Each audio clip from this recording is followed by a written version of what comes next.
Halo para pejuang solo leveling, kembali lagi di channel Demia, tempat di mana Hunter rank E dengan 0 subscriber pun masih punya harapan jadi content creator. Yap, ini dia, solo leveling, kisah tentang Sung Jin Woo, Hunter terlemah yang, jujur aja, di awal episode bahkan pintu dungeon hampir bikin dia KO. Tapi tenang, plot armor selalu datang tepat waktu. Dari nol, dia jadi overpowered. Dan kita semua ikut berharap bisa overpower juga. Nikmati terus perjalanan Sung Jin Woo, dari awalnya perjaka, sampai akhirnya jadi duda. Tapi dengan pasukan bayangan yang setia selamanya. Kalau kamu suka videonya, jangan lupa tekan tombol like dan subscribe, biar channel Demia bisa naik level juga. Kayak Sung Jin Woo, keren kan? Cerita berlanjut saat Sung Jin Woo dan timnya masih terperangkap di dalam dungeon ganda. Patung-patung ini terlalu kuat, kita tak akan bisa melawannya secara langsung, ujar salah satu hunter. Napasnya tersengal karena ketegangan. Kita harus tenang, cari jalan keluar dengan kepala dingin, tambah Sung Jin Woo sambil menatap sekeliling mencoba memahami pola serangan patung-patung itu. Sementara itu, Hunter Song tengah berbicara serius dengan Jin Woo. Kita harus pelajari aturan yang muncul tadi. Kalau kita sembarangan bergerak, semuanya bisa berakhir di sini. Namun tiba-tiba, aku nggak mau mati di sini, teriak salah satu hunter, wajahnya pucat, matanya liar. Aku sudah punya kontrak dengan guild besar. Aku nggak bisa tewas konyol di tempat seperti ini. Hunter Song segera membentaknya. Apa yang kau lakukan? Jangan bertindak bodoh. Tapi pria itu tak mendengarkan. Dengan suara lantang ia berseru, aku percaya pada kecepatanku. Aku pasti bisa melampaui mereka sebelum mereka sempat bergerak. Tanpa memberi waktu siapapun untuk mencegahnya, ia melesat, berlari secepat yang ia bisa menuju pintu keluar kuil Kartenon. Semua mata tertuju padanya. Beberapa berharap, sebagian besar takut. Namun belum sampai setengah jalan, salah satu patung, penjaga tiba-tiba menoleh. Matanya menyala kuning terang. Dengan kecepatan luar biasa, patung itu menembakkan sinar kuning panas di matanya. Dalam sekejap, tubuh sang hunter terpental di udara dan jatuh menghantam lantai dengan suara keras. Tubuhnya hanya menyisakan sepasang telapak kaki saja. Nyawanya menghilang seketika. Kengerian menyelimuti seluruh ruangan.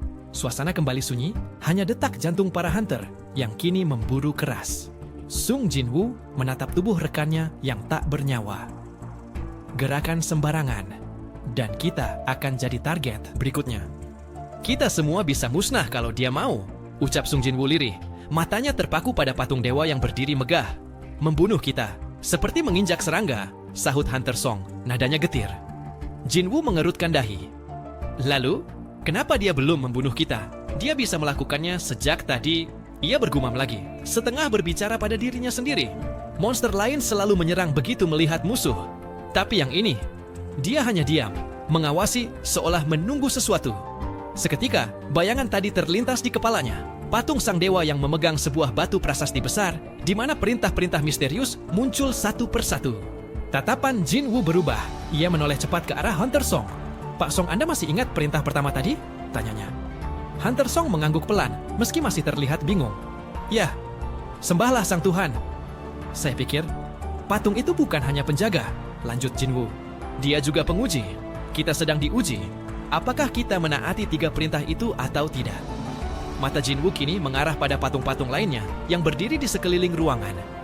Kalau kita gagal menghormati mereka sesuai perintah terakhir, serangan berikutnya mungkin jauh lebih mematikan. Semua hunter kini memperhatikannya, mulai menyadari bahwa keselamatan mereka bergantung pada pemahaman Jin Woo akan aturan yang belum jelas sepenuhnya. Sung Jin Woo berdiri perlahan, lalu menatap satu persatu patung yang mengelilingi mereka. Setiap patung memiliki bentuk dan sikap berbeda. Ada yang membawa pedang, ada yang berlutut, ada pula yang berdiri tegap dengan tangan menyilang. Ia mengamati dengan saksama, lalu bergumam, ini bukan soal tunduk pada patung dewa saja. Kita juga harus meniru mereka. Hormat, bukan hanya bersikap diam. Hunter Song memandangnya tajam. Maksudmu meniru posisi mereka? Jin Woo mengangguk. Ya, lihat. Ada yang berlutut, ada yang meletakkan tangan di dada. Itu mungkin bentuk penghormatan mereka. Dan kita diminta melakukan hal yang sama. Tanpa membuang waktu, Jin Woo bergerak ke depan salah satu patung yang berdiri dengan tangan di dada. Ia meniru gerakan itu, tubuh tegak, tangan diletakkan tepat di dada kiri. Sesaat setelah ia melakukannya, mata patung itu yang semula redup menyala biru, lalu perlahan meredup kembali.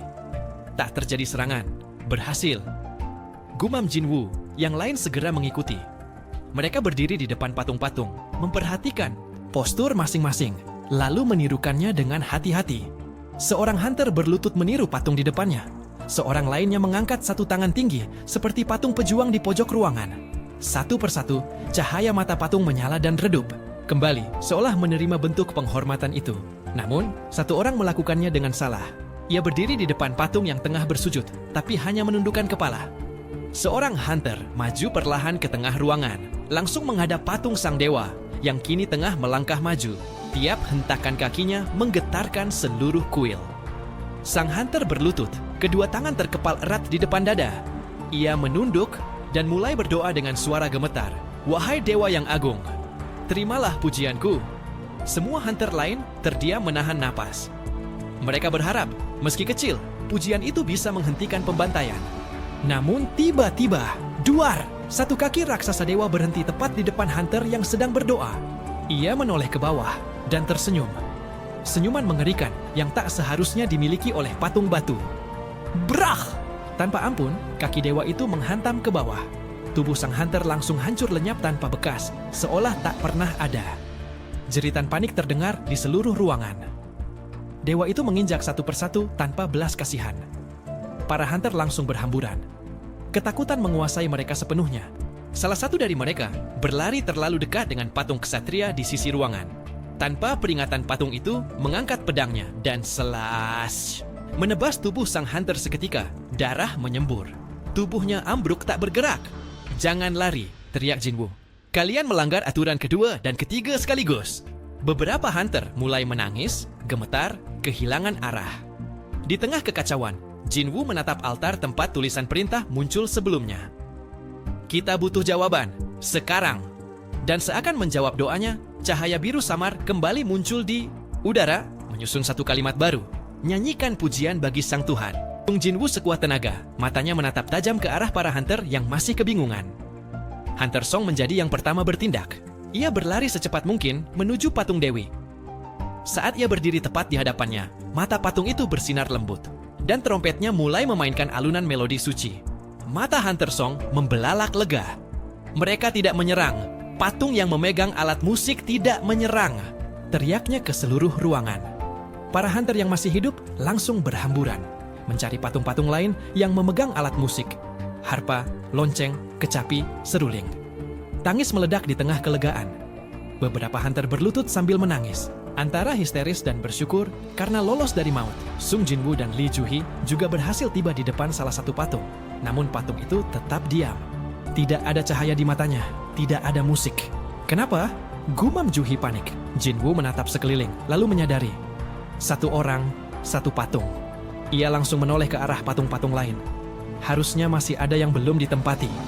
Ia mulai berlari. Namun duar! Sebuah serangan dari patung dewa yang mengangkat perisai menghantam tubuhnya keras. Tubuh Jinwoo terpental dan cerak. Salah satu kakinya terputus, darah menyembur deras. Menahan rasa sakit luar biasa.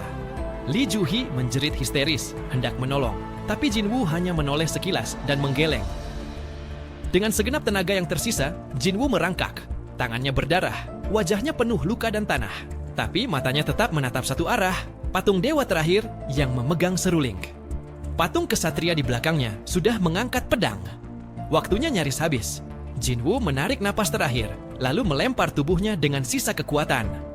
Tubuhnya jatuh tepat di depan patung. Seketika, mata patung bersinar. Serulingnya mengeluarkan suara lembut dan panjang. Pedang patung kesatria berhenti di udara. Hanya sejengkal dari tubuh Jinwoo. Semua patung kembali ke posisi semula. Patung dewa di ujung ruangan perlahan duduk kembali. Tiba-tiba ruangan bergetar, lantai di tengah altar terbuka perlahan, memperlihatkan pilar batu bulat besar yang naik dari bawah tanah. Di atas pilar itu terdapat prasasti gelap dengan tulisan merah menyala. Suasana langsung berubah mencekam. Semua hunter terdiam. Tak satu pun berani bicara. Apa maksudnya? Kita harus mengorbankan seseorang? Tanya salah satu hunter dengan suara bergetar. Sekarang waktunya tanggung jawab, Ketua. Suaranya berat tapi mantap. Baiklah, aku yang akan melakukannya. Ia melangkah perlahan menuju altar, menatap pilar batu hitam yang menjulang di tengah ruangan. Yang lain hanya bisa berdiri terpaku. Mata mereka mengikuti setiap langkahnya.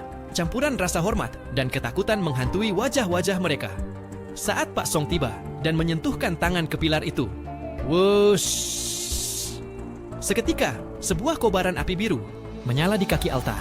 Api itu berdiri tegak, diam, tapi memancarkan energi magis yang menusuk udara. Apa itu? Gumam salah satu hunter. Mereka belum sempat bertanya lebih jauh ketika Sung Jinwoo yang masih terluka parah mengerang pelan. Dengan dibantu dua hunter lainnya, ia dibopong perlahan mendekati altar. Matanya menatap lurus ke arah kobaran api. Ketika mereka tiba di altar, kobaran api kedua menyala. Api demi api menyala dengan sendirinya, jumlahnya terus bertambah. Semua hunter yang selamat kini berdiri dalam lingkaran altar. Napas mereka memburu, tubuh gemetar oleh tekanan magis yang mengurung mereka. Di sekeliling mereka, seluruh pilar api telah menyala satu persatu, membentuk simbol yang belum mereka mengerti. Tiba-tiba, dari tengah altar, terdengar suara dentuman halus disertai percikan listrik yang menjalar cepat di udara, lalu menyatu menjadi api biru yang menyala tajam.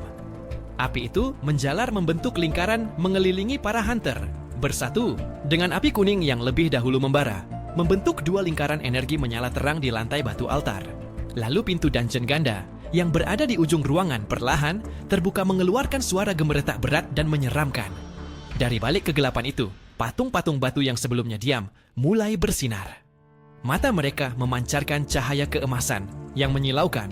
Tubuh mereka yang besar dan kokoh kini mulai bergerak. Satu persatu, prajurit batu itu turun dari tempat mereka berdiri, melangkah lambat namun pasti ke arah para hunter. Panik melanda.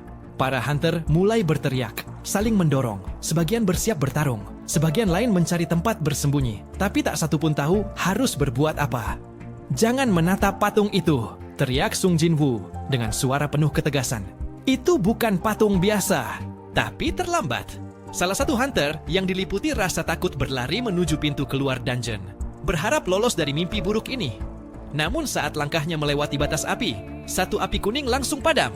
Begitu ia melewati gerbang pintu dungeon, perlahan menutup sedikit, mengeluarkan suara berat yang bergema di seluruh ruangan. Sung Jinwoo menatap pintu yang bergerak itu dengan tatapan tajam. Dalam pikirannya, pertanyaan mulai bermunculan.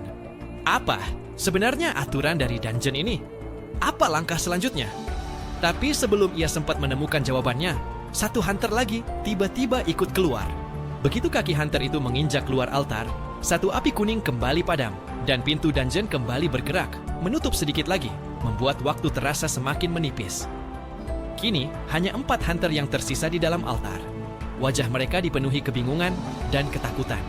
Mereka berdiri kaku, saling menatap, berharap ada petunjuk yang bisa menyelamatkan mereka dari kematian. Namun tak lama, Hunter Kim dengan langkah goyah dan mata yang berlinang air mata akhirnya memutuskan untuk pergi. Ia berjalan perlahan menuju pintu keluar sambil sesekali menoleh ke belakang. Begitu melewati ambang dungeon, tubuhnya limbung, tapi ia berhasil lolos. "Kalian berdua harus pergi," suara Pak Song menggelegar, memecah kesunyian yang mencekam. "Aku yakin pintu itu akan tetap terbuka selama ada salah satu dari kita yang bertahan di sini. Masa depan kalian masih panjang, jangan sia-siakan itu. Pergilah," tambahnya dengan mata penuh ketegasan dan kepedihan. Namun, tiba-tiba tubuh Jo Hee melemah. Kakinya serasa runtuh, tak lagi sanggup menopang langkahnya. Ia terjatuh, napasnya tersengal, seolah energi terakhirnya habis untuk bertahan. Pak Song menatapnya dalam-dalam, raut wajahnya dipenuhi beban berat. Tanpa berkata apa-apa, ia menggendong Jo Hee yang sudah tak berdaya ke dalam pelukannya. Langkah Pak Song berat, tapi ia tahu ini satu-satunya jalan. Perlahan-lahan, ia meninggalkan ruangan itu, meninggalkan Sung Jinwoo yang kini berdiri sendiri di tengah kegelapan yang mencekam. Di sana, dalam kesunyian yang memeluknya erat, Sung Jinwoo menatap kosong ke depan. Satu kesadaran pahit menghantamnya seperti pisau tajam. Hanya dia yang harus mati. Dan itu dia, keseruan Solo Leveling Season 1 episode 2. Jangan lupa like, subscribe, dan komentar. Tetaplah jadi beban keluarga. Sampai jumpa besok jam 7 malam. Siapin cemilan, karena bakal makin seru.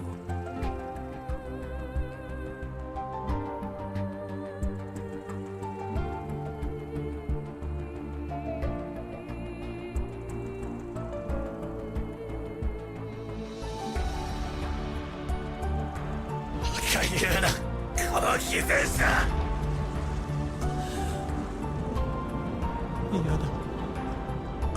死にたくない。